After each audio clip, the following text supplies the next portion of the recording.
لا شريك له وأشهد أن محمدا عبده ورسوله يا أيها الذين آمنوا اتقوا الله حق تقاته ولا تموتن إلا وأنتم مسلمون يا أيها الناس اتقوا ربكم الذي خلقكم من نفس واحدة وخلق منها زوجها وبث منهما رجالا كثيرا ونساء واتقوا الله الذي تساءلون به والأرحام إن الله كان عليكم رقيبا يا أيها الذين آمنوا اتقوا الله وقولوا قولا سديدا يصلح لكم أعمالكم ويغفر لكم ذنوبكم ومن يطع الله ورسوله فقد فاز فوزا عظيما أما بعد فإن أصدق الحديث كتاب الله وخير الهدي هدي محمد صلى الله عليه وسلم وشر الأمور محدثاتها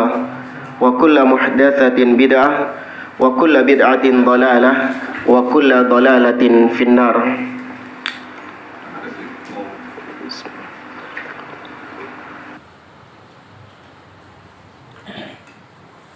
Ma'asyiral muslimin, ikhwani fillah, rahimani wa rahimakumullah. Kita melanjutkan kembali pembahasan berkaitan dengan al-iman bil yaumil akhir, mengimani adanya hari akhir.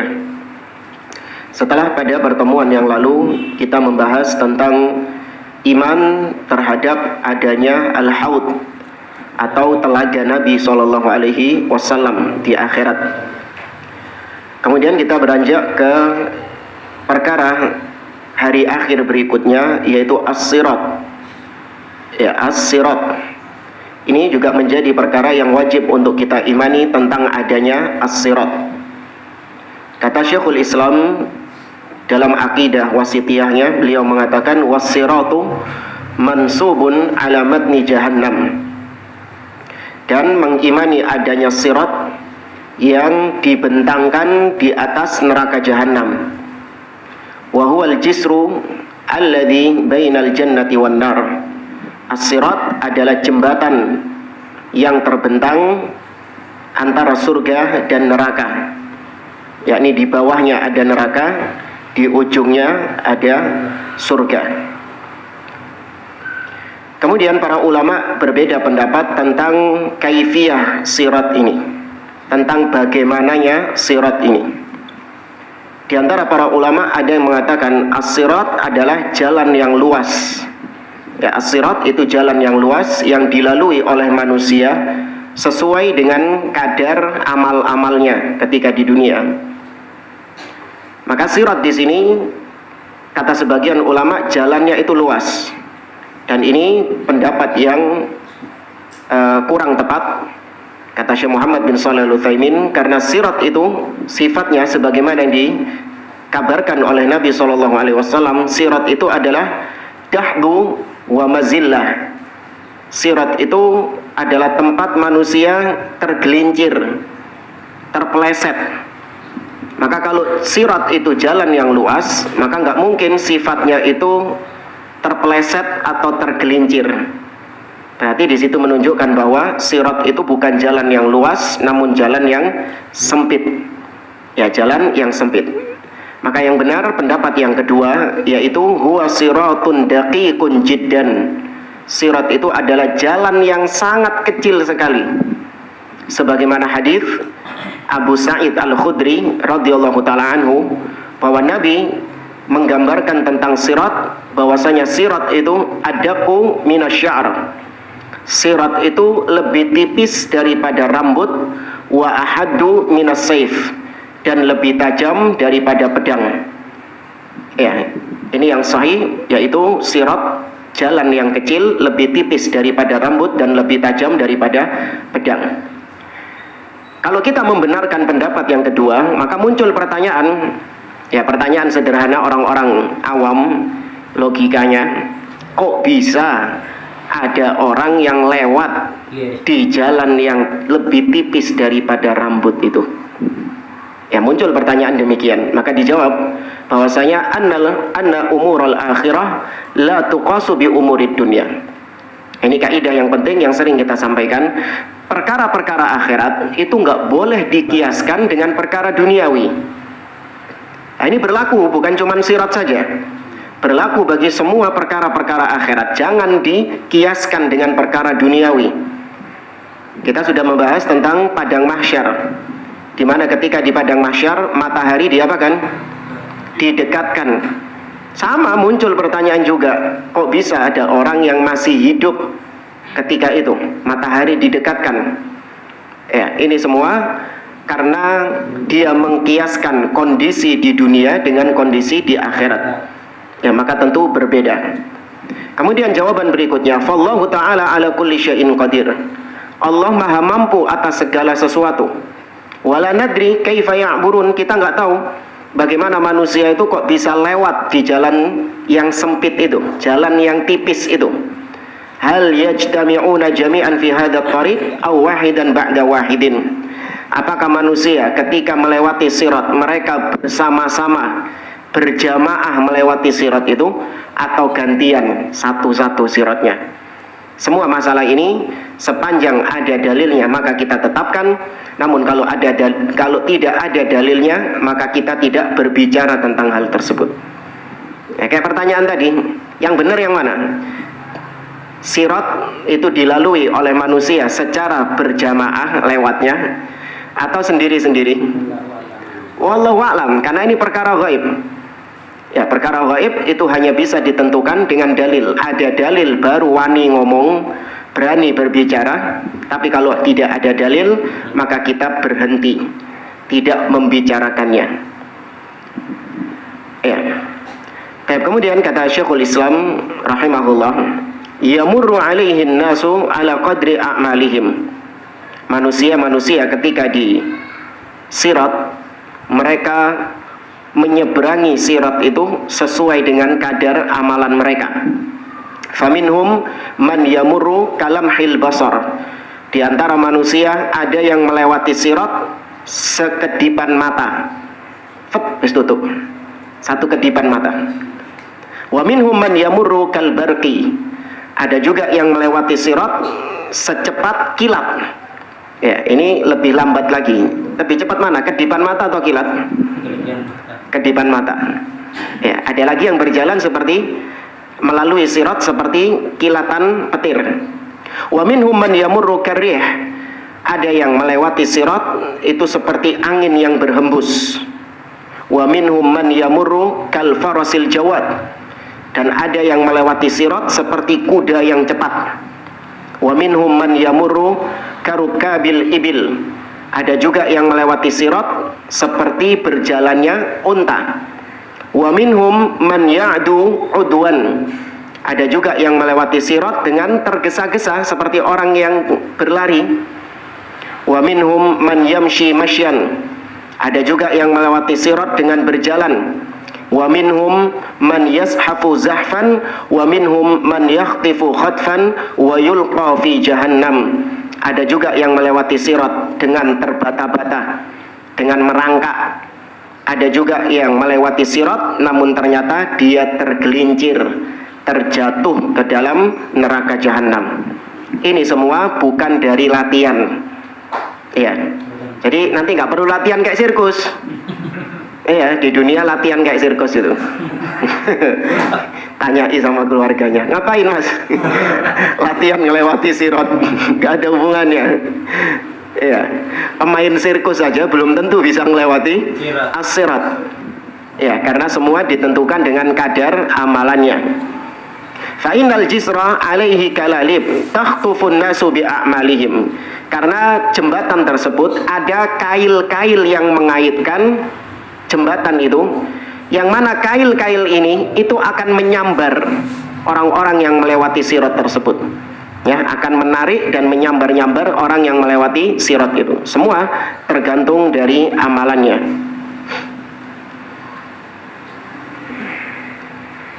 Baik, kata beliau, wa hadza bi ghairi ikhtiyaril insan walau kana bi ikhtiyarihi lakana yuhibbu an yakuna bi sur'ah. Manusia ketika melewati sirat itu bukan dengan pilihannya sendiri. Artinya dia nggak bisa menentukan pilihan dia mau berjalan melewati sirat ini seperti apa. Pasti kalau orang dikasih pilihan, dia pilih melewati sirat seperti apa tadi? Kedipan mata. Ya, tapi ini manusia tidak diberi pilihan. Walakin as-sair ala hasabi sur'atihi fi qabuli syariah fi hadhihi dunya. Tapi cepatnya seorang berjalan di atas sirat itu sesuai dengan bagaimana cepatnya dia menerima kebenaran ketika di dunia. Ya, ketika dia menerima kebenaran, menjalankan agama ini dengan cepat, artinya nggak pakai pikir panjang. Setiap kali ada peluang-peluang untuk beramal, dia beramal di situ. Tidak perlu menunggu nanti, tidak. Tapi segera dia untuk menuju amalan-amalan tersebut. Karena dia mengamalkan firman Allah, fafirru ilallah. Larilah menuju Allah Subhanahu wa taala. Wasari'u ila maghfiratin min rabbikum wa jannatin arduha as-samawati wal ard u'iddat lil muttaqin. Bersegeralah kalian dalam meraih ampunan Allah, dan bersegeralah kalian dalam meraih surga yang luasnya seluas langit dan bumi, yang telah dipersiapkan bagi orang-orang yang bertakwa. Seorang mukmin kalau dalam masalah akhirat, maka konsepnya dia itu bersegera, berlomba-lomba. Berbeda dengan masalah dunia, dia berjalan. Ya, dia berjalan saja. Allah Azza wa Jalla mengatakan, "Qul siru fil ardi." Berjalanlah kalian di atas muka bumi ini. Artinya kalau dalam masalah dunia, nggak apa-apa kita santai. Kita berjalan santai. Kalau dalam urusan-urusan dunia nggak masalah. Tapi kalau dalam urusan akhirat, kita harus bersegera, berlari menuju Allah Subhanahu wa ta'ala. Kata beliau, faman kana sari'an fi qabuli ma ja'at bihi rusul kana sari'an fi ubudis sirat. Barang siapa yang cepat menerima apa yang diajarkan Rasul sallallahu alaihi wasallam, maka dia akan cepat melewati sirat itu. Wa man kana bati'an fi dzalik kana bati'an fi ubudis sirat. Tapi barang siapa yang lambat menerima sunnah Nabi SAW, lambat dalam menjalankan ketaatan kepada Allah, maka kelak di akhirat dia juga lambat melewati sirat tersebut. Al jaza min jinsil amal, balasan sesuai dengan amal perbuatan.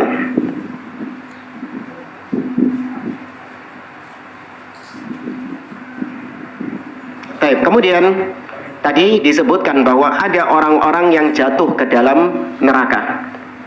Orang-orang yang lewati sirat ini ada yang jatuh ke dalam neraka. Kata Syekh Utsaimin, yufhamu minhu anna an-nar allati yulqa fiha al-usah hiya an-nar allati yulqa fiha al-kuffar. Walakinnaha la takunu bil adzab ka'adzabil kuffar, bal qala ba'dul ulama innaha takunu bardan wa salaman alaihim kama kanatin naru bardan wa salaman ala Ibrahim. Walakinna adh-dhahir khilafu dhalik wa annaha takunu haratan mu'allamatan lakinnaha laysat ka hararatiha bin nisbati lil kafirin. Yang berjalan di atas sirat adalah orang-orang beriman. Ya, sepanjang mereka masih ada keimanan, mereka berjalan di atas sirat. Berbeda dengan orang kafir. Orang kafir sudah masuk ke dalam neraka jahanam. Ya, langsung tidak ada melewati sirat itu. Sehingga ketika seorang mukmin dia masuk ke dalam neraka, tergelincir dari sirat, maka berarti dia ini termasuk orang mukmin yang ahli maksiat, yang maksiatnya tidak diampuni sama Allah Subhanahu wa ta'ala. Maka dia berhak mendapatkan siksa, namun siksanya berbeda dengan siksa orang-orang kafir. Berbeda dari sisi waktu. Karena orang mukmin dia akan dikeluarkan dari neraka kelak kalau masa hukumannya sudah selesai. Kalau orang-orang kafir kekal di dalamnya selama-lamanya. Dan juga jenis-jenis azabnya berbeda antara azab orang kafir dengan azab ahli maksiat dari kalangan mukminin. Ya. Kemudian kata beliau, "Tsumma inna a'dha as-sujud la tamassuhan nar kama thabata dzalika 'anin Nabi sallallahu alaihi wasallam." Demikian juga kalau ahli maksiat itu ya, dia sujud kepada Allah ketika di dunia, maka anggota sujudnya itu tidak akan disentuh oleh api neraka. Meskipun dia tetap diazab di neraka, namun anggota-anggota sujudnya tidak akan disentuh oleh api neraka, sebagaimana datang di dalam riwayat Imam Bukhari dan Muslim. Apa anggota sujud itu? Dua kaki dari atas dulu. Dahi, oh, kok telinga? Apa telinga? Dahi, hidung, kedua tangan, kedua lutut dan kaki. Ya, itu anggota-anggota sujud. Faman marra 'ala sirat dakhala al-jannah. Barang siapa yang sudah melewati sirat, maka dia akan masuk surga. Ya, dan sekedar tambahan, para nabi dan rasul itu sudah ada di ujung sirat. Mereka mendoakan umatnya untuk bisa melewati sirat. Mereka mengatakan, Allahumma sallim sallim. Ya Allah, selamatkan umatku, selamatkan umatku. Ya, masing-masing nabi mereka mendoakan umatnya masing-masing.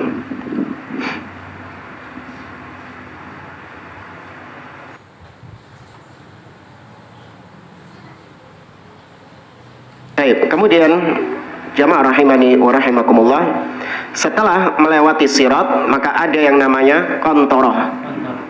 Ya, al-qantoroh hiyal jisr. Al-qantoroh itu juga semacam jembatan, lakinnaha jisrun shaghir, namun jembatan yang kecil. Wal jisru fil asl mamarrun 'alal ma' min nahri wa nahwihi. Kata beliau, para ulama khilaf, berbeda pendapat tentang istilah qantoroh ini. Ya, di antara mereka ada yang mengatakan qantoroh ya sirat itu sendiri. Di antara mereka ada yang mengatakan beda. Qantoroh ini jembatan tersendiri yang berbeda dengan as-sirat. Maka yang benar kata beliau bahwasanya al-qantoroh itu maknanya adalah annan nasa yuqifuna 'alaiha, yaitu tempat pemberhentian manusia setelah dia melewati sirat. Ya, tempat pemberhentian manusia setelah dia melewati sirat, belum masuk surga. Ya, sebelum masuk surga. Jadi kalau bisa kita simpulkan, al-qantoroh itu suatu tempat antara sirat dengan al-jannah. Apa yang dilakukan manusia di qantoroh ini? Yaitu fayuqtassu li ba'dihim min ba'd, yaitu ada namanya kisos. Mereka dikisos. Dikisos ini artinya dibalas. Perbuatan seseorang kepada orang lain itu akan diselesaikan di qantoroh itu tadi. Wa hadzal qisas ghairul qisasil awal. Kisos di sini itu berbeda dengan kisos yang pertama, yaitu ketika hisab, beda. Ya, ini berbeda. Li'anna hadza qisasun akhas, karena ini kisos yang khusus lagi. Ya, kalau yang pertama itu kisos dihisab. Amalan-amalan dia antara dia dengan Allah Subhanahu wa taala, dan juga perbuatan-perbuatan dosanya itu dikalkulasi, ditotal, ditimbang secara umum. Adapun yang qantoroh ini lebih khusus lagi. Ya, antar sesama manusia. Li ajli an yadhhabal ghil wal hiqd wal baghdha allati fi qulubin nas. Tujuannya adalah untuk menghilangkan kedengkian, untuk menghilangkan hasad, menghilangkan permusuhan di dalam hati-hati manusia, para calon-calon penghuni surga tersebut. Karena di dalam surga itu dicabut kedengkian-kedengkian, tidak ada lagi hasad, dengki, iri, permusuhan di dalam surga. Wa naza'na min sudurihim min ghillin. Kami cabut di dalam diri mereka, di dalam orang-orang, hatinya orang-orang yang masuk surga, kami cabut rasa kedengkian dalam hati mereka. Kemudian kata Allah, ikhwanan ala sururin mutaqabilin. Mereka menjadi bersaudara, duduk atau bersandar di dipan-dipan mereka di surga kelak. Ya, tidak ada namanya iri, dengki, hasad, dan yang semisal dengannya ketika di surga. Nah, supaya tidak ada itu, maka sebelum masuk surga, dihilangkan terlebih dahulu kedengkian-kedengkian tersebut. Fayakunu hadza bimanzilatit tanqiyah wa tathhir. Maka qantoroh itu ibarat seperti pembersihan, penyucian orang-orang yang mau masuk surga disucikan dulu, diselesaikan dulu perkara-perkaranya. Wa dzalika li anna ma fil qulub la yazulu bi majarratil qisas. Baik. Kemudian kata Syekh Utsaimin, fa idza hudzibu wa nuqu udzina lahum fi dukhulil jannah. Kalau mereka sudah dibersihkan dari hasad, dengki, iri, sudah disucikan dari sifat-sifat yang jelek di dalam hati mereka, udzina lahum fi dukhulil jannah, maka diizinkan bagi mereka untuk masuk ke dalam surga. Ya. Itu tadi hadis Nabi SAW yang kita ucapkan terakhir dari Abu Sa'id Al-Khudri dalam riwayat Imam Al-Bukhari.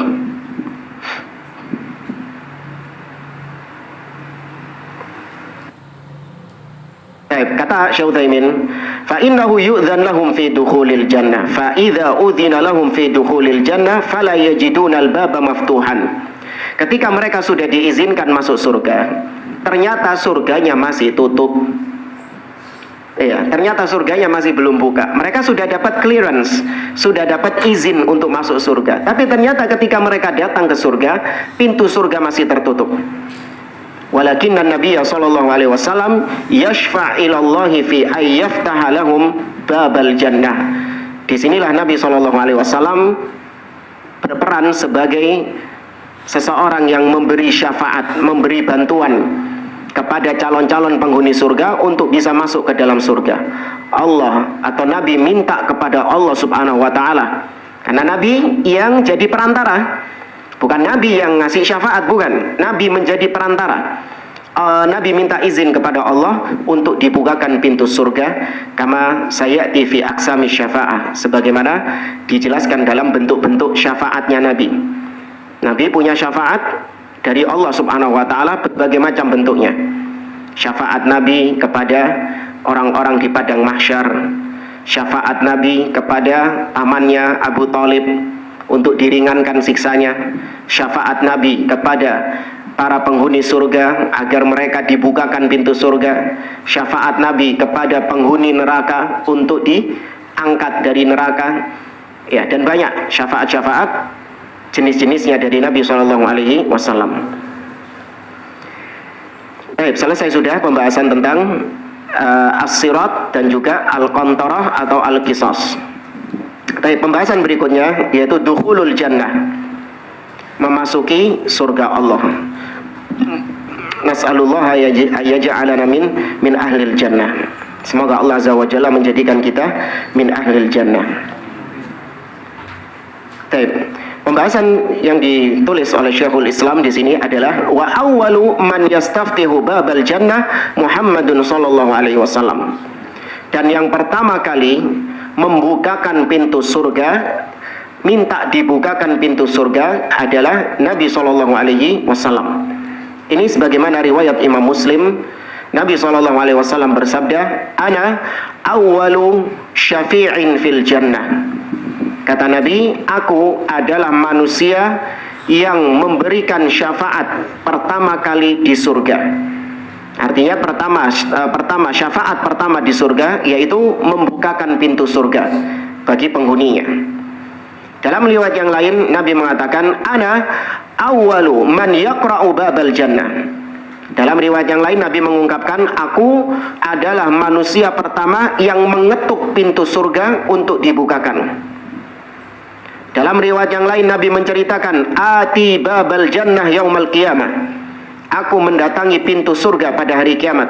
Fa astaftihu, dan aku minta dibukakan. Yaqulul khazin, penjaga surga mengatakan, man anta, siapa engkau? Maka aku mengatakan, Muhammad, aku adalah Muhammad. Maka penjaga surga tadi mengatakan, bika umirtu la aftahu li ahadin min qablik. Iya, kepadamulah aku diperintahkan oleh Allah untuk tidak membukakan pintu surga sebelum engkau. Ya, siapapun tidak akan aku bukakan pintu surga sebelum engkau. Ya, maka yang pertama kali membuka pintu surga adalah Nabi Shallallahu Alaihi Wasallam. Ya, dan ini termasuk syafaat dari Nabi Shallallahu Alaihi Wasallam kepada para penduduk surga. Di dalam Al-Quran Allah juga menyinggung tentang hal ini. Kalau Anda perhatikan di dalam Al-Quran ada perbedaan antara pintu surga sama pintu neraka. Di dalam surah Az-Zumar, ya, dalam surah Az-Zumar ayat 73, ya, surah Az-Zumar atau ayat 71 dulu tentang penghuni neraka.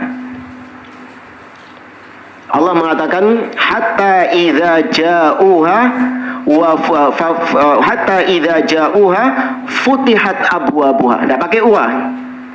Kalau penghuni neraka Allah katakan hatta idza ja'uha futihat abwabuha.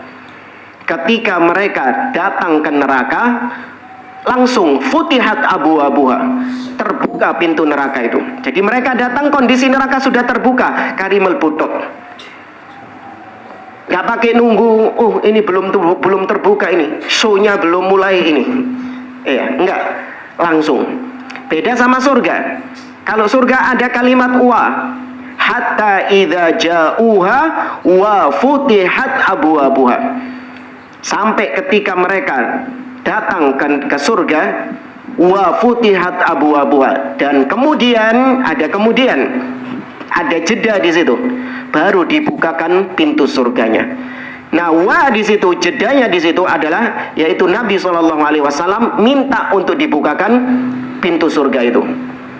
Ya, ini diantara rahasia kenapa kok neraka nggak pakai huruf waw, kok surga ada huruf waw, seakan-akan ada jeda. Iya, karena di situ Nabi Shallallahu Alaihi Wasallam minta dibukakan pintu surga. Kemudian wa awwalu man yadkhulul jannah minal ummatuhu. Dan umat yang paling pertama masuk surga adalah siapa? Umatnya Nabi Muhammad sallallahu alaihi wasallam. Ya, nas'alullah minhum. Semoga kita termasuk di dalamnya. Qala Rasulullah sallallahu alaihi wasallam, Nabi bersabda, "Nahnul akhirunal awwaluna yaumal qiyamah." Kata Nabi Shallallahu Alaihi Wasallam, kita ini adalah umat yang paling terakhir. Tapi kita ini umat yang paling pertama di hari kiamat. Ya, nahnu awal man yadkhulul jannah. Karena kitalah yang paling pertama kali masuk surga. Secara zaman duniawi, umat Nabi Muhammad ini yang paling apa? Yang paling terakhir. Jauh sebelum umat Nabi Muhammad sudah ada umatnya para nabi-nabi yang lain. Umatnya Nabi Nuh, umatnya Nabi Ibrahim, umatnya Nabi Musa, umatnya Nabi Isa, dan nabi-nabi lain yang nggak disebutkan. Ya, umatnya Nabi Muhammad carry dewi kalau dalam hitungan dunia kehidupannya. Tapi ternyata di akhirat, di surga, justru umat Nabi Muhammad SAW menjadi yang pertama kali masuk ke dalam surga. Ya. Ini disebutkan oleh Nabi SAW dalam riwayat Imam Muslim. Dalam riwayat yang lain, Nabi mengatakan, nahnul akhiruna sabiqun yaumal qiyamah. Sama seperti tadi, kita ini umat Islam adalah umat yang terakhir, tapi disi mlebu surga. Ya, umat yang terakhir di dunia, tapi masuk surga nih disi, mendahului umat-umat sebelumnya.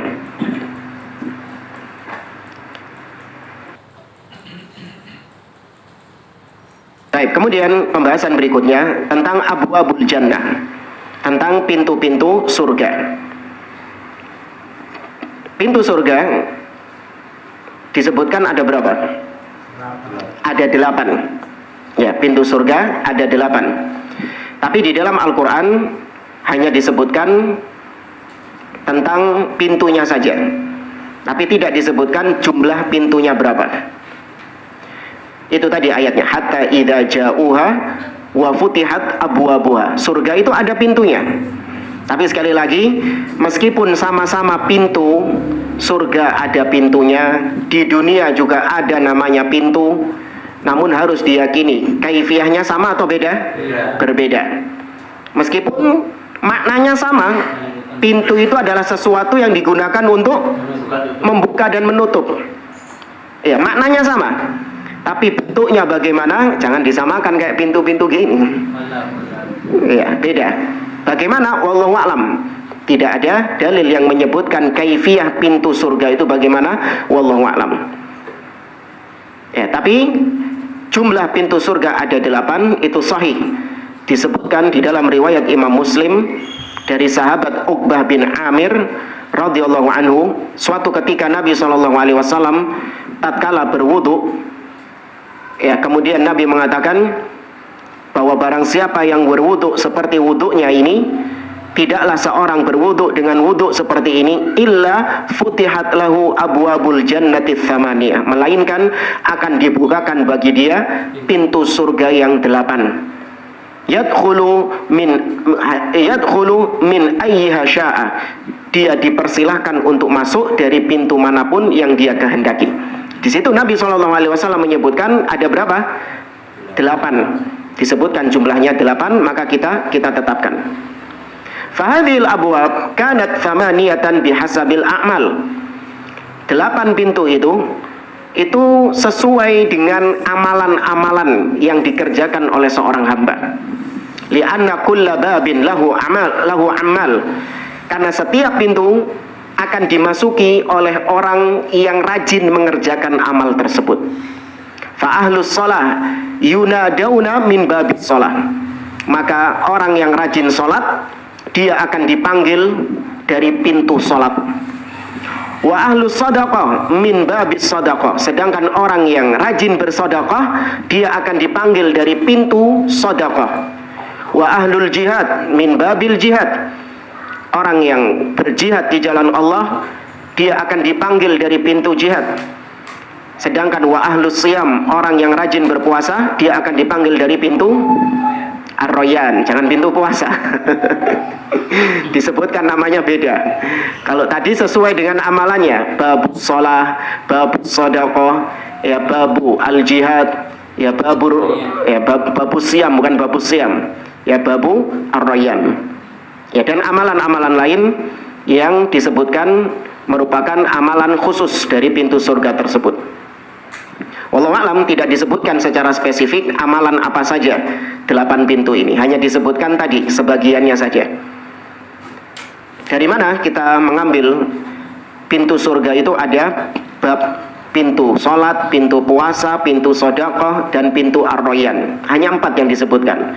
Sedangkan pintu-pintu yang lain tidak disebutkan amalan apa yang ada di situ. Ini diketahui dari hadis Abu Bakar As-Siddiq. Ketika Nabi SAW menyebutkan tentang pintu surga, bahwasanya seseorang akan dipanggil sesuai dengan amalannya, maka Abu Bakar bertanya kepada Nabi SAW, "Ya Rasulullah, wahal du'iya rajulun min tilkal abwabi kulliha?" Wahai Rasulullah, apakah mungkin ada seseorang yang dipanggil dari semua pintu itu? Dari 8 pintu surga itu dia dipanggil semua, bisa masuk ke pintu tersebut. Apakah ada orang seperti itu? Kata Nabi SAW, "Na'am, wa arju an takuna minhum." Iya wahai Abu Bakar, dan aku berharap kau salah satu orang yang dipanggil dari semua pintu tersebut. Karena kalau kita lihat Abu Bakar As-Siddiq itu adalah orang yang bersemangat di semua bidang ibadah. Beda sama kita. Kalau kita ini cuma sebagian ibadah yang menonjol, tapi sebagian ibadah yang lain kurang. Ya, contohnya ada orang yang rajin puasa dia. Ya, puasa bagi dia adalah perkara yang enteng, yang ringan. Gampang dia melakukan puasa itu. Ya, memang dasarannya dia mungkin nggak hobi makan ya. Iya, nggak hobi makan memang dasarannya. Jadi dia puasa itu ya wis biasa saja. Padahal orang lain kalau ngelihat, kok bisa kok rutin puasa Senin Kemis, puasa Ayyamul Bid, puasa Daud, kok bisa kok? Anak puasa 1 hari saja sudah kelimpungan, nggak kuat. Ya, apalagi Surabaya panasnya, masya Allah, nggak kuat. Tapi bagi dia biasa saja. Nah, orang yang rajin puasa ini, ternyata ketika disuruh untuk bangun malam melaksanakan sholat, berat luar biasa dia, berat.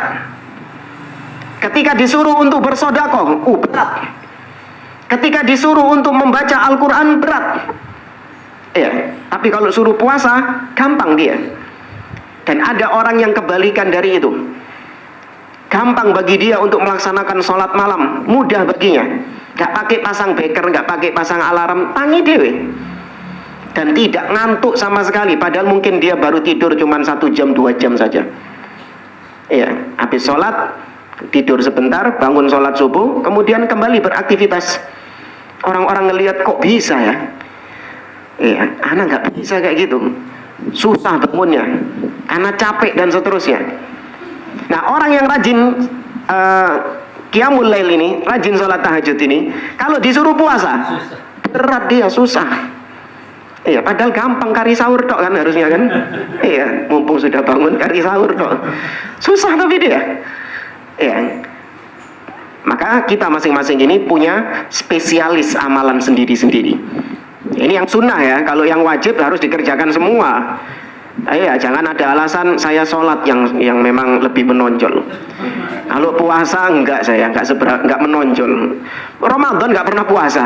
Enggak, bukan gitu maksudnya.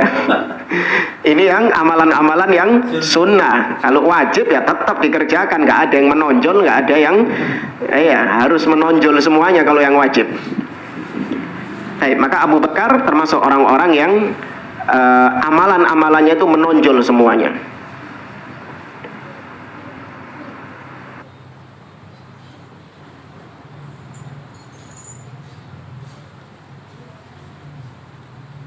Baik, kemudian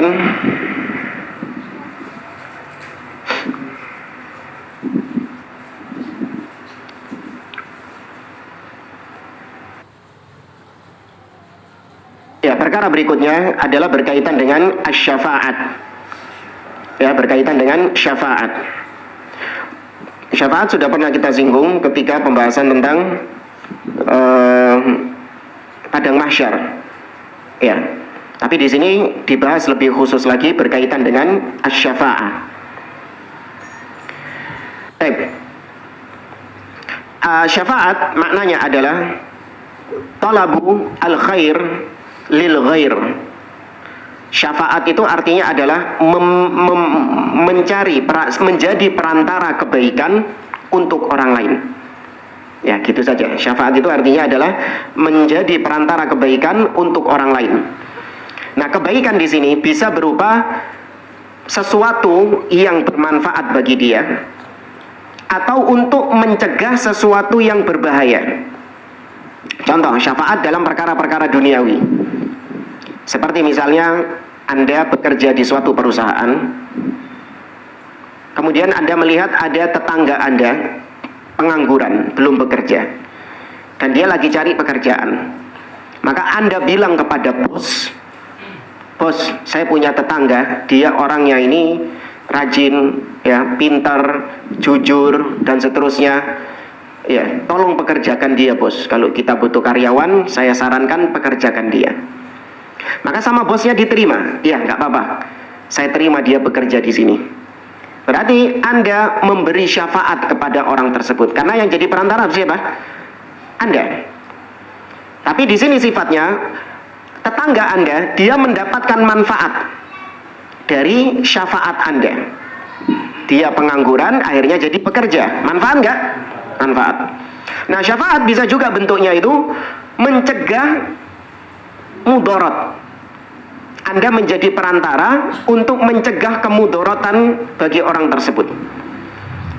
Tadi sudah kerja itu, tetangga Anda itu. Ternyata ada kejadian, ada masalah.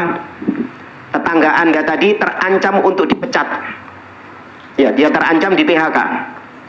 Maka kemudian Anda jadi perantara lagi. Anda bilang kepada bos, jangan pecat dia lah, pertimbangkan lagi. Ya kan, kesalahannya cuman kesalahan begini, toh itu bisa diperbaiki. Orangnya juga mau berubah, berbenah. Ya, orangnya punya tanggungan anak, istri, dan seterusnya. Pertimbangkan dulu lah, bos. Sampai akhirnya bos memutuskan tidak jadi dipecat. Maka orang ini mendapatkan syafaat dari Anda. Tapi syafaat bentuknya apa? Mencegah kemungkaran, mencegah kemudorotan. Ya, mencegah kemudorotan. Maka syafaat ada dua. Bisa jalbil manafi', mendapatkan manfaat, atau ya, mencegah kemudorotan. atau daf'il madarrah.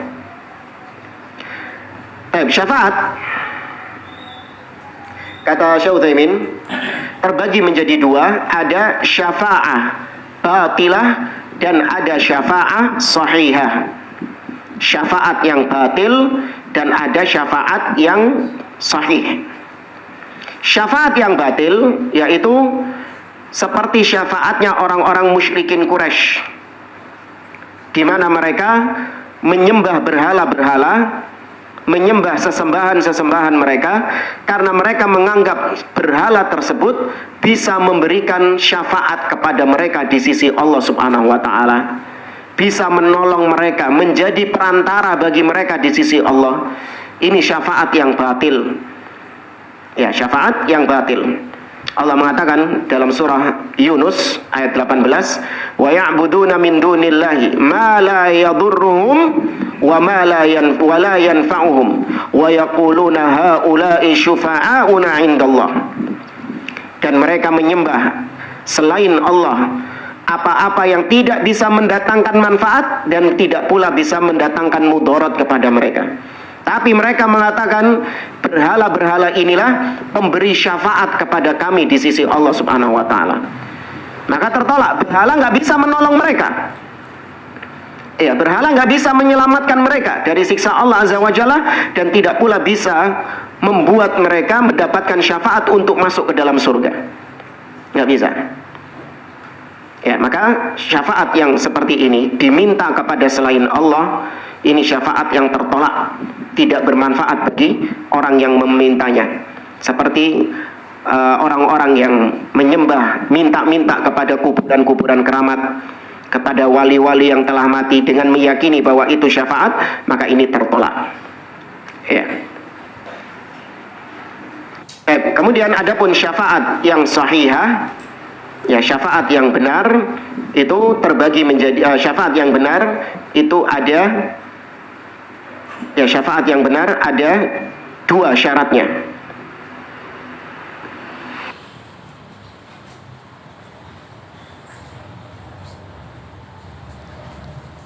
Ya, syafaat yang benar ada dua syaratnya. Syarat yang pertama adalah ridho Allah, keridhaan Allah Subhanahu wa taala. Dan yang kedua adalah izin dari Allah Subhanahu wa taala. Ridha Allah kepada orang yang akan memberi syafaat, dan izin Allah kebalik. Ridha Allah, ya, ridha Allah kepada yang akan diberi syafaat, objeknya, dan izin Allah bagi yang ngasih syafaat, subjeknya. Jadi ada tiga oknum di sini. Yang pertama, Allah sebagai pemilik syafaat. Ya, Allah itu sebagai pemilik syafaat. Kemudian yang kedua adalah pemberi syafaat, seperti nabi, rasul, para malaikat, orang-orang soleh. Mereka ini bagi-bagi syafaat. Kemudian yang ketiga adalah masyfu', yang diberi syafaat. Maka yang bagi-bagi syafaat, dia tidak akan bisa memberikan syafaat kepada siapapun kecuali kalau diizinkan sama Allah Azza wa Jalla. Dan orang yang diberi syafaat, dia tidak akan bisa mendapatkan syafaat apabila diridhoi sama Allah Subhanahu wa taala. Ya. Maka izin Allah bagi yang ngasih syafaat itu perkara gaib. Memang benar Nabi SAW mengatakan syafa'atil malaika wa syafa'an nabiyun was salihun wa baqiya arhamur rahimin fayukhrijullahu minan nari aqwaman lam ya'malu khairan qat. Kata Nabi, syafaat nanti akan diberi sama malaikat. Artinya malaikat bagi-bagi syafaat. Para nabi bagi-bagi syafaat. Orang-orang soleh bagi-bagi syafaat. Dan tinggal Allah Sang Arhamur Rahimin. Ya, kalau sudah bagi-bagi syafaat semua, tinggal Allah Subhanahu wa taala yang belum. Maka apa yang dilakukan sama Allah? Allah mengeluarkan suatu kaum dari neraka di mana mereka belum mengamalkan amal soleh barang sekalipun. Ya, belum mengamalkan amal soleh sama sekali. Ya, belum pernah ibadah sama sekali, tapi dia mukmin. Dikeluarkan sama Allah dari neraka. Baik, maka di sini ditetapkan yang bisa bagi-bagi syafaat para malaikat, para nabi dan rasul, orang-orang soleh dan yang semisal dengan mereka. Nah, ini perkara yang gaib. Kita tidak tahu siapa di antara manusia sekarang yang nanti diizinkan oleh Allah bagi-bagi syafaat. Kita nggak tahu. Dan jangan kepedean. Ya, jangan kepedean. Ada orang yang bermasalah sama Anda, diancam. Kau kalau nggak minta maaf sama saya, awas, gak tak kasih syafaat nanti. Duh, kok CPD nih? Iya, emang sudah pasti Allah mengizinkan engkau bagi-bagi syafaat? Gak boleh seperti itu. Ini terkadang terjadi sebagian orang yang menganggap dirinya wali, mengalir darah Nabi, keturunan Nabi SAW, maka dianggap bahwa dia ini nanti bagi-bagi syafaat. Ya, maka nggak boleh kurang ajar sama dia, nggak boleh membentak dia, nggak boleh membantah kesesatan-kesesatannya. Iya, karena pernah kalau kita bantah kesesatannya, maka dianggap nanti kau nggak dapat syafaat, kata dia. Dari mana? Syafaat milik Allah Subhanahu wa taala. Man dalladzi yashfa'u 'indahu illa bi'idni. Allah perkecualikan dengan izinnya, illa bi'idni, dengan izin Allah Subhanahu wa taala. Ya. Kemudian ridha Allah kepada orang yang diberi syafaat. Dan Allah hanya meridhai orang-orang yang bertauhid. Pelaku-pelaku kesyirikan, orang-orang kafir tidak akan diridhai oleh Allah meskipun semua malaikat berkumpul untuk ngasih syafaat. Meskipun semua nabi berkumpul untuk ngasih syafaat. Meskipun semua orang-orang soleh berkumpul untuk ngasih syafaat, namun kalau Allah nggak ridho dia dapat syafaat, nggak bermanfaat syafaat mereka tadi. Allah mengatakan dalam surah An-Najm, wa kam mim malakin fis samawat la tughni syafa'atuhum syai'an illa min ba'di ay ya'dhanallahu liman yasha' wa yardah. Berapa banyak malaikat-malaikat di langit, syafaat mereka tidak bermanfaat sedikit pun. Gak ada faedahnya, gak ada manfaatnya syafaat dari para malaikat sampai Allah izinkan untuk ngasih syafaat dan sampai Allah ridhoi orang yang diberi syafaat tersebut. Ya, maka syafaat itu hanya dengan izin Allah dan ridho Allah Subhanahu wa taala. Nah, kemudian syafaat itu terbagi lagi menjadi dua berdasarkan siapa yang bagi-bagi syafaat. Ada syafaat secara umum, ini berlaku bagi semua nabi dan rasul, berlaku bagi malaikat, berlaku bagi orang soleh, umum siapa saja. Dan ada syafaat yang khusus bagi Nabi SAW, tidak dimiliki oleh orang-orang yang lain. Yang khusus dulu ya. Syafaat yang khusus seperti misalnya syafaat Nabi kepada pamannya Abu Thalib. Ini khusus. Ya, sampean nggak boleh niru. Iya, kalau ada keluarganya yang mati di atas kesyirikan, kemudian dimintakan syafaat, ya didoakan supaya dia diringankan siksanya. Nggak boleh. Orang yang mati di atas kekafiran boleh didoakan nggak? Nggak boleh didoakan. Ya, kata Allah dalam surah At-Taubah, Allah Azza wa Jalla mengatakan, maka lin nabi walladzina amanu ayyastaghfiru lil musyrikin walau kanu uli qurba min ba'di ma tabayyana lahum annahum ashabul jahim.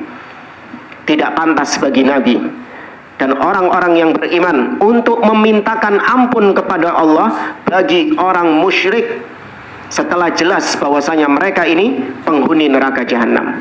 Meskipun keluarganya sendiri, nggak boleh dimintakan ampun. Allahumma ighfir lahu warhamhu wa'afihi wa'fu anhu, nggak boleh. Ya. Kemudian yang kedua, kekhususan Nabi SAW adalah asy-syafa'atul uzma, syafaat yang agung.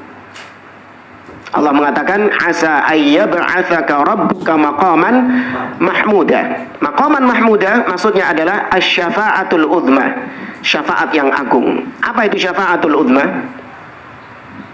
Syafaat apa ini? Syafaat Nabi bagi penduduk padang mahsyar. Loh, masih ingat ya kisahnya? Datang ke Nabi Adam, ditolak sama Nabi Adam. Disuruh ke Nabi Nuh dulu.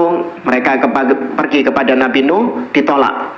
Pergi kepada Ibrahim, Musa, Isa, barulah kepada Nabi Muhammad SAW.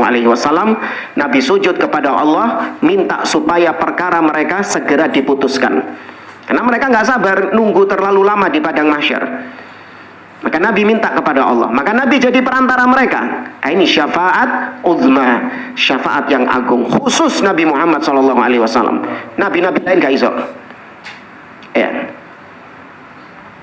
Kemudian di antara kekhususan syafaat Nabi SAW adalah yaitu syafaat kepada calon penghuni surga tadi untuk bisa masuk ke dalam surga.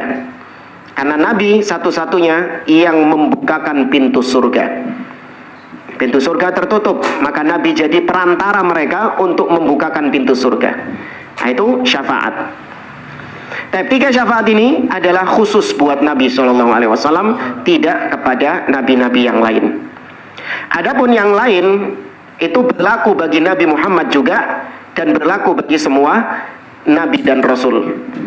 Seperti syafaat kepada penghuni neraka untuk dikeluarkan dari neraka. Nah, ini gak cuma nabi tok ini. Semua nabi juga bisa.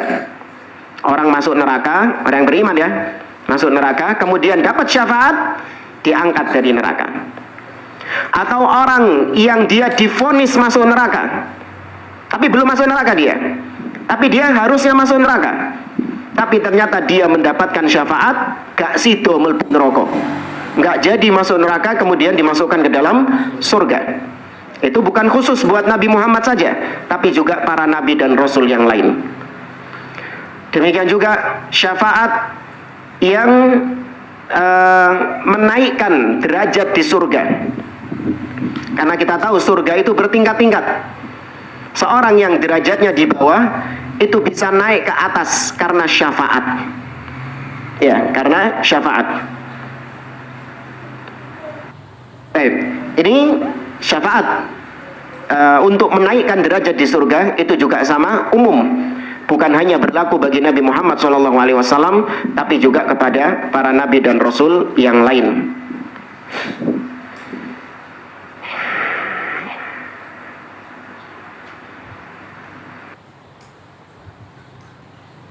Di sini beliau menjelaskan panjang lebar tentang hadis asy-syafa'atul udma. Ya, hadis tentang asy-syafa'atu al-udma, di mana para nabi dan rasul mereka minta uzur untuk tidak bisa memberikan syafaat kepada mereka karena mereka memiliki dosa masing-masing. Kita ringkas saja.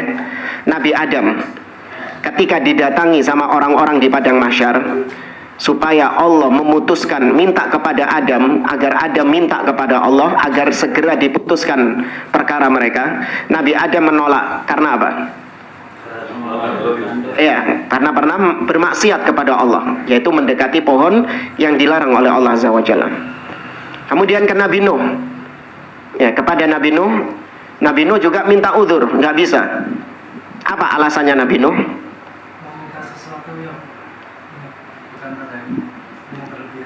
Iya, Nabi Nuh itu pernah ditegur oleh Allah Subhanahu wa taala. Tatkala Nabi Nuh murka kepada kaumnya, Nabi Nuh berdoa kepada Allah Subhanahu wa taala, "Rabbi la taj'al lil kafirina 'alal ardi dayyara." La taj'alil arda lil kafirina dayyara. Ya, apa sih dalam surat Nuh? Iya, di dalam surat Nuh.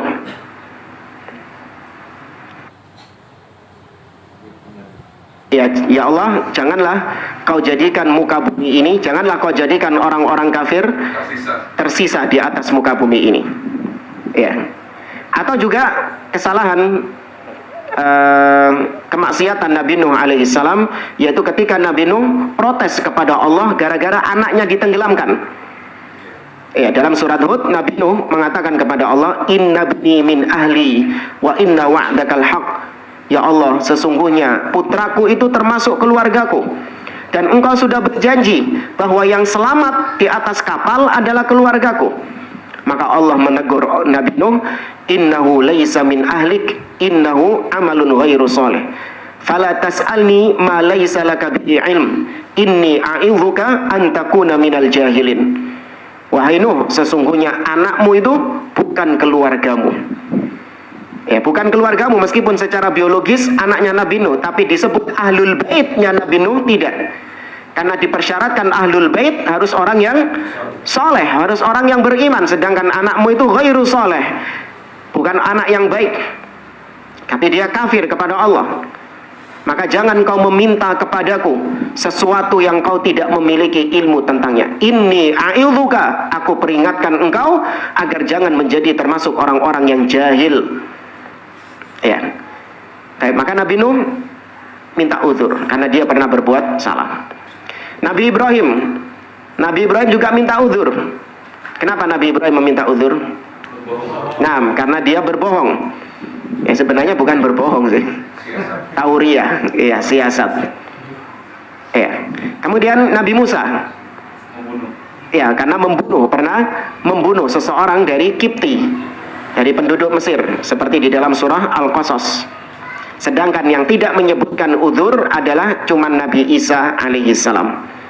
Nabi Isa tidak menyebutkan uzur. Kenapa beliau tidak mau memberikan syafaat kepada ahlul mauqif, orang-orang yang di padang mahsyar itu. Tapi beliau tidak menyebutkan kesalahan beliau. Ya. Tapi ini ringkasan dari penjelasan Syekh Utsaimin berkaitan dengan hadis asy-syafa'ah al-uzma.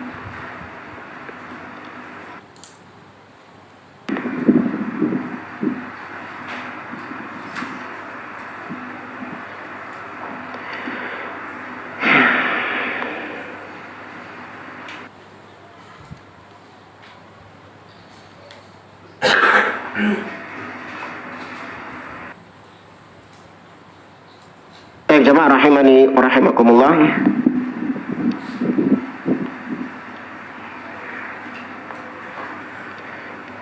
Baik, kemudian beliau melanjutkan masih tentang berbicara tentang al-jannah, tentang surga.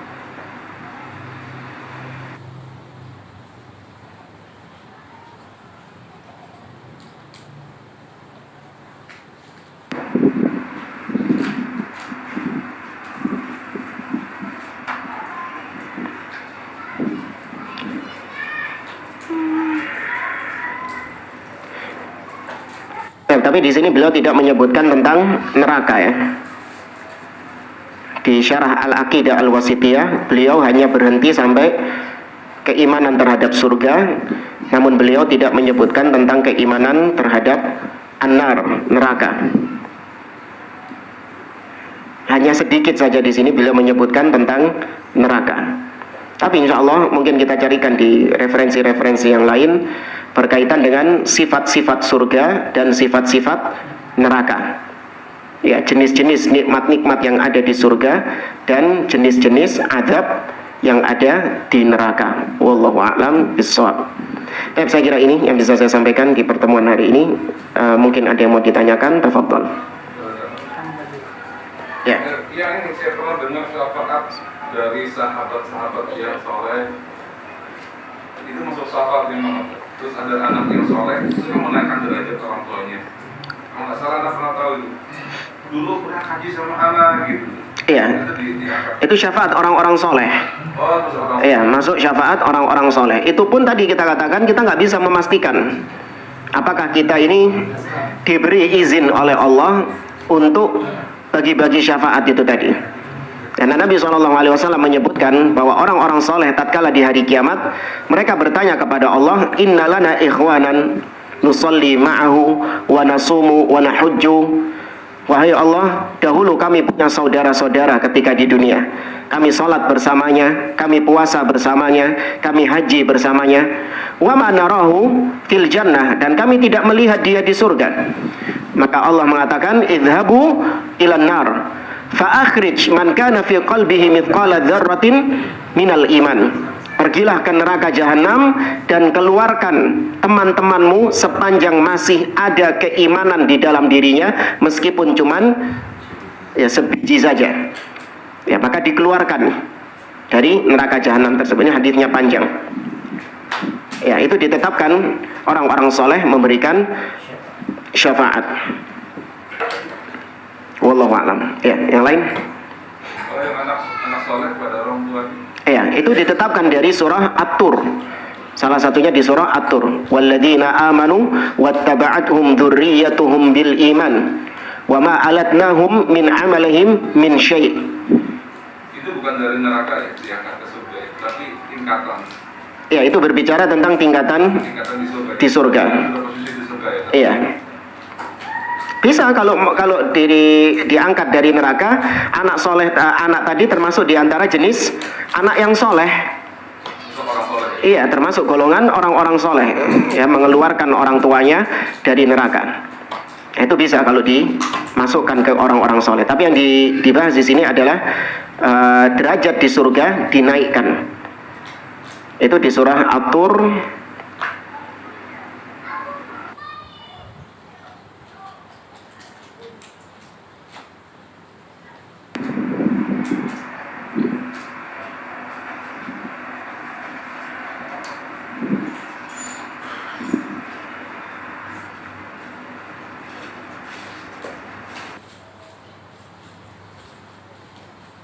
ayat 21. Ya, surah At-Tur ayat 21. Walladzina amanu wattaba'athum dzurriyyatuhum biimanin alhaqna bihim dzurriyyatahum wa ma alatnahum min amalihim min syai'. Ya, dan orang-orang beriman kemudian diikuti oleh keturunan-keturunan mereka sepanjang mereka masih di atas keimanan, alhaqna bihim dzurriyyatahum, maka kami pertemukan dia dengan keturunannya itu tadi, bisa anak, bisa cucu, bisa buyut. Wa ma alatnahum min amalihim min syai', dan kami tidak perlu mengurangi amalan mereka supaya bisa sama dengan yang dipertemukan itu. Ini konsepnya ya. Kalau misalnya ingin mempertemukan antara bawah dengan atas, maka yang atas ini harus mengurangi levelnya. Ya enggak? Yang atas ini harus mengurangi levelnya, baru ketemu dengan yang bawah. Tapi ternyata di akhirat tidak. Yang atas enggak perlu mengurangi levelnya. Yang bawah ini langsung dinaikkan oleh Allah Subhanahu wa taala ke atas. Ini diantara karunia Allah Azza wa Jalla. Tapi yang lain? Tadi diketahui bahwa yang berhak melewati sirat adalah orang-orang yang beriman, kemudian masuk neraka tak berjalur. Iya. Kita sering mendengar kajian amalan-amalan pembatal keislaman.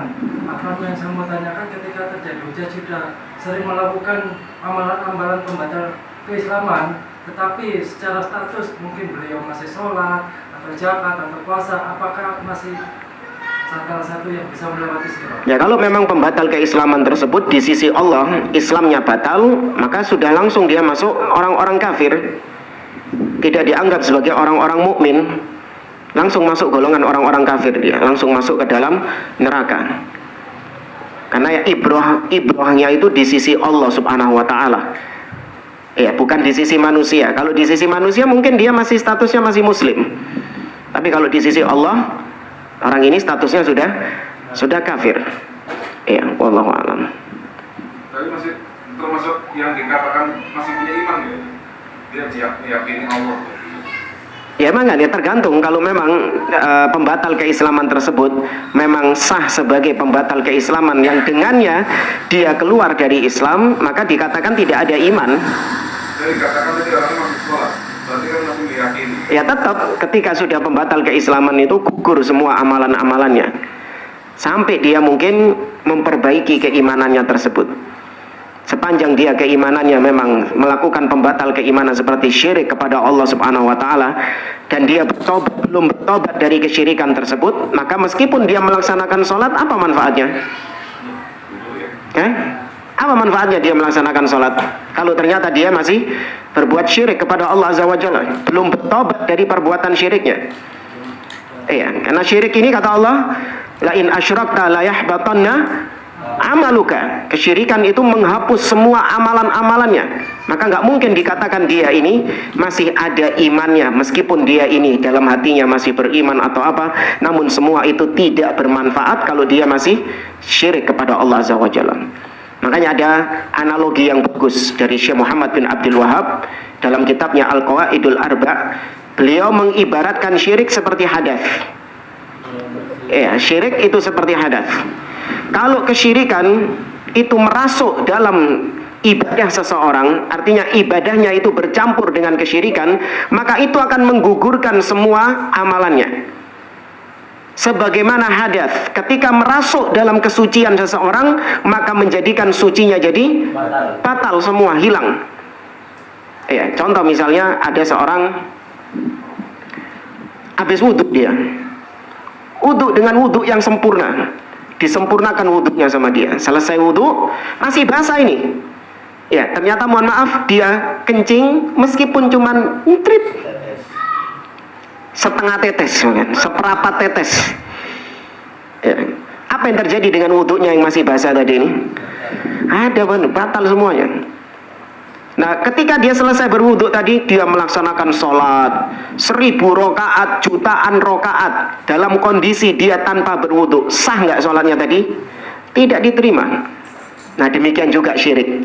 Belum tobat dari kesyirikannya itu, hatta sholat 1000 rakaat, puasa berjam-jam sekalipun, tetap tidak akan diterima sama Allah. Hangus semuanya di sisi Allah Azza wa Jalla. Ya, wallahu a'lam.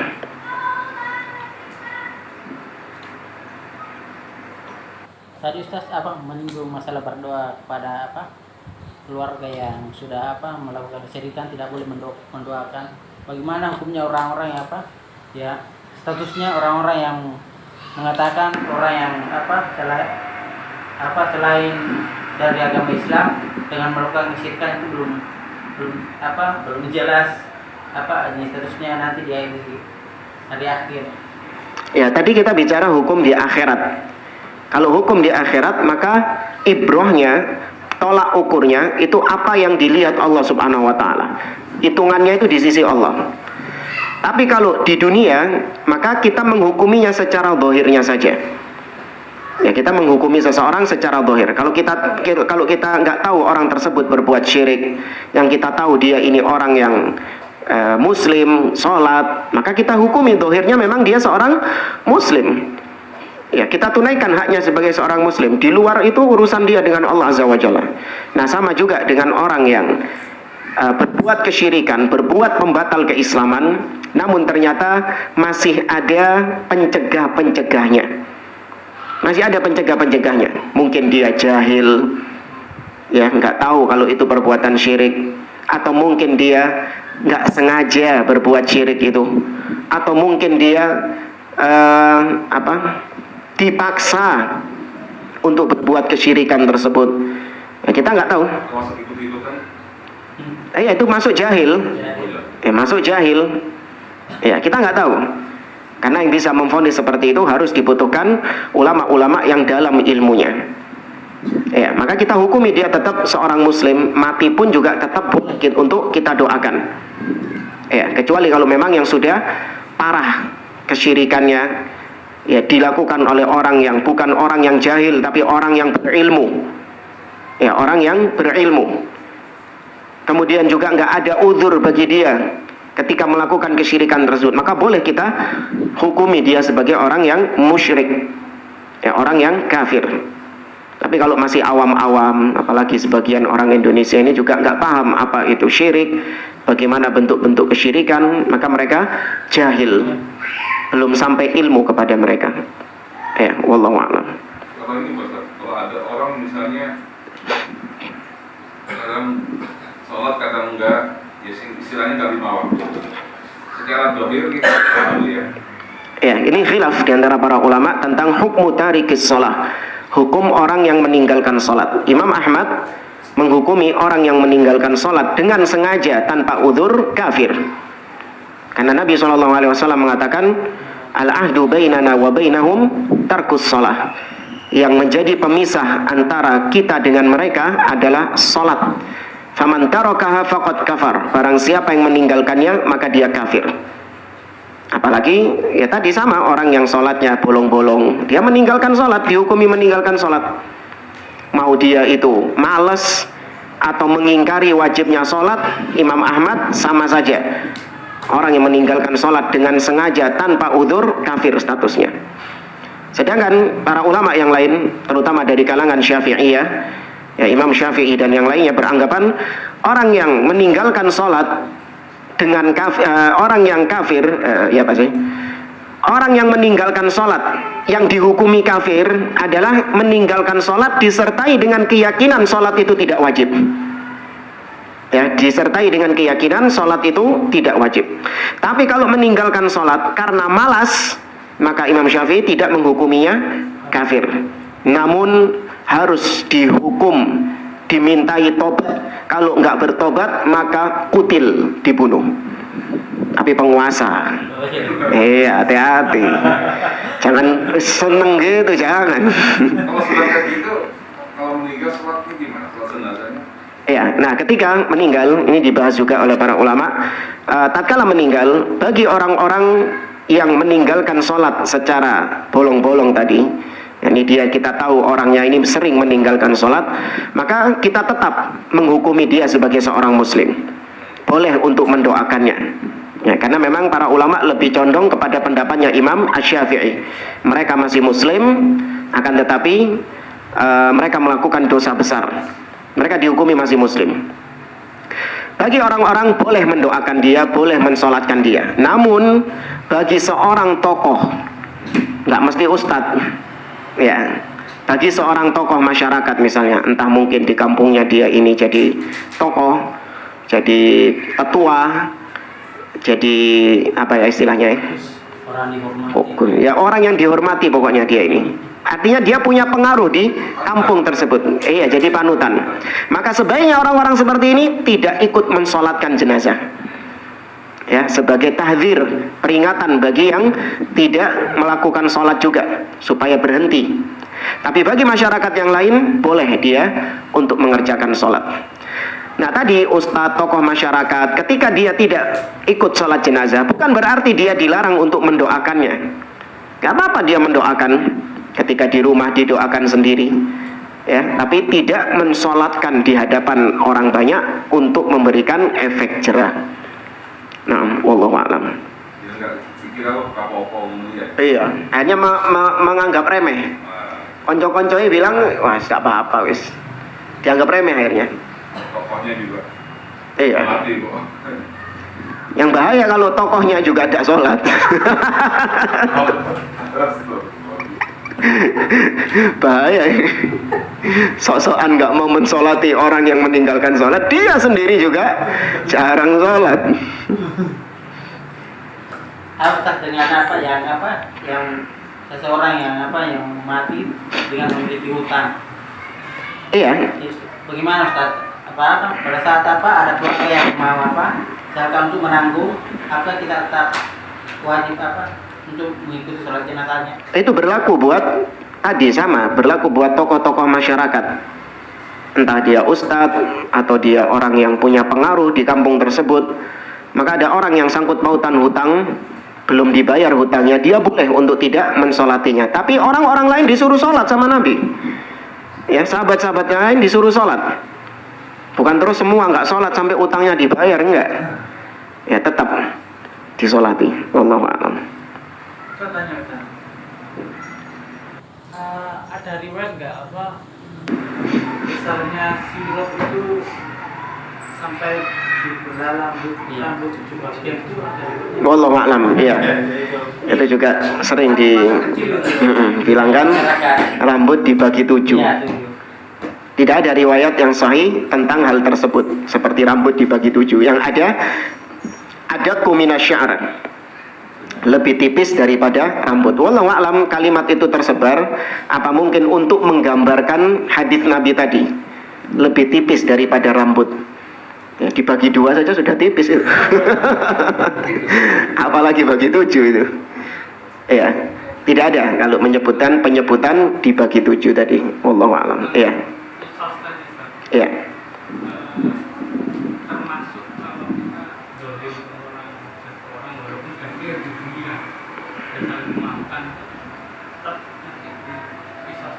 Enggak, kalau sudah dilunasi, dolim misalnya kita ambil hartanya, kalau sudah dibayarkan harta tersebut, dikembalikan kepada si pemiliknya, maka tidak ada kisos, sudah lunas. Meskipun orangnya masih dongkol, ya meskipun orangnya masih marah. Mungkin kalau di kisos itu kemarahannya itu nanti, kemarahannya itu karena sebab kezaliman, dampak dari kezaliman dia itu masih belum bisa dimaafkan. Contoh misalnya ada orang, dia itu lagi butuh uang dan cuman punya uang 1 juta. Dia lagi butuh uang buat bayar kuliah misalnya, buat bayar sekolah anaknya, buat keperluan sehari-hari. Ternyata 1 juta ini dicuri sama temannya. Dicuri. Gara-gara 1 jutanya hilang ini berdampak besar bagi kehidupannya. Iya, berdampak besar. Dia harus menjual ini, atau mungkin dia harus ini, dia harus ini. Meskipun setelah nanti bulan depan dibalik sama temennya, masih marah nggak? Masih marah. Iya, meskipun sudah dilunasi tetap masih marah. Nah, ini mungkin yang tetap akan dikisos. Tapi sepanjang orang tersebut sudah memaafkan, sudah dihalalkan akan hal itu, maka tidak ada kisos di akhirat. Iya, wallahu a'lam. Ada maksud ini Ustaz. Ada orang salah, orang ini sudah minta maaf, tapi yang bersangkutan tidak mau memaafkan. Itu nanti Allah Subhanahu wa taala, itu hak dia untuk tidak memaafkan. Oh gitu. Iya. Itu masih diambil nanti. Bisa jadi hak dia untuk tidak memaafkan itu. Bukan berarti kita sudah minta maaf selesai gitu. Tidak. Enggak, hak dia untuk tidak memaafkan. Boleh. Memang lebih baik wa anta'fu aqrabu littaqwa, kata Allah. Dan engkau memaafkan itu lebih dekat dengan sifat ketakwaan. Lebih baik memang memaafkan. Tapi seorang berhak untuk dia tidak memaafkan, itu berhak. Dan dia akan tuntut di hari kiamat kelak. Itu haknya dia. Tergantung nanti Allah Subhanahu wa taala bagaimana mengadilinya. Iya. Makanya hati-hati dosa sama orang. Allah jadikan nanti orang yang tadi tidak memaafkan itu jadi memaafkan nanti. Iya, itu salah satu untuk pengampunan Allah. Salah satu cara Allah Subhanahu wa taala untuk agar orang yang tadi sudah bertobat tersebut akhirnya dia tidak berkurang pahalanya gara-gara kezaliman yang dulu pernah dia perbuat. Itu cara Allah Subhanahu wa taala. Tapi itu kembali kepada Allah. Iya, kembali kepada Allah Azza wa Jalla. Kalau Allah Azza wa Jalla menghendaki orang ini memang harus dikisos, ya harus dikembalikan haknya kepada orang tersebut dengan cara pahalanya yang ditransfer atau dosanya yang diberikan, itu hak Allah Azza wa Jalla.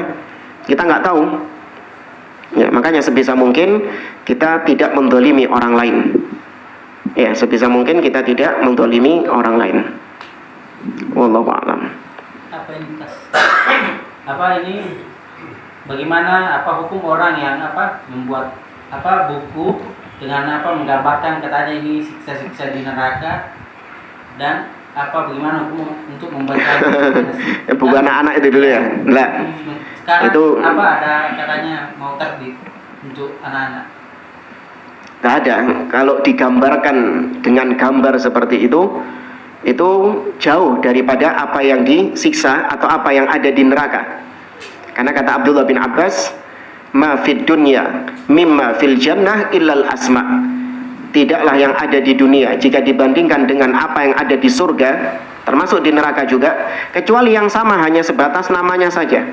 Hakikatnya bagaimana itu tidak diketahui. Apinya neraka 70 kali lipat lebih panas daripada apinya surga. Apinya neraka, apinya dunia. Coba cari api apa yang panasnya 70 kali lipat di dunia. Api paling panas las. Api las. Lava.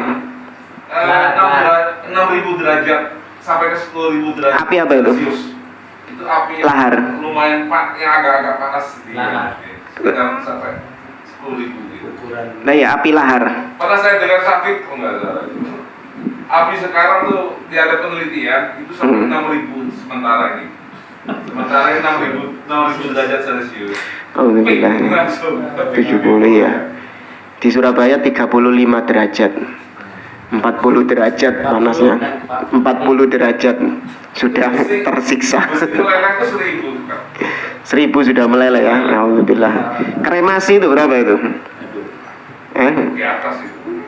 Ya, kremasi. 1.000-an. Maka nggak bisa digambarkan dengan gambaran-gambaran demikian. Apalagi gambar-gambar juga perkara yang diharamkan di dalam agama kita.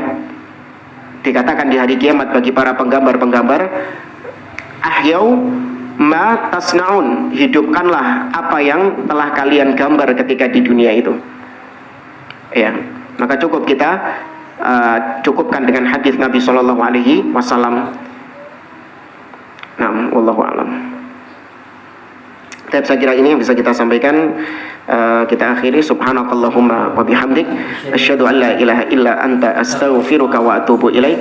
Wa akhiru da'wana anil hamdulillahi rabbil alamin. Wassalamu alaikum warahmatullahi wabarakatuh.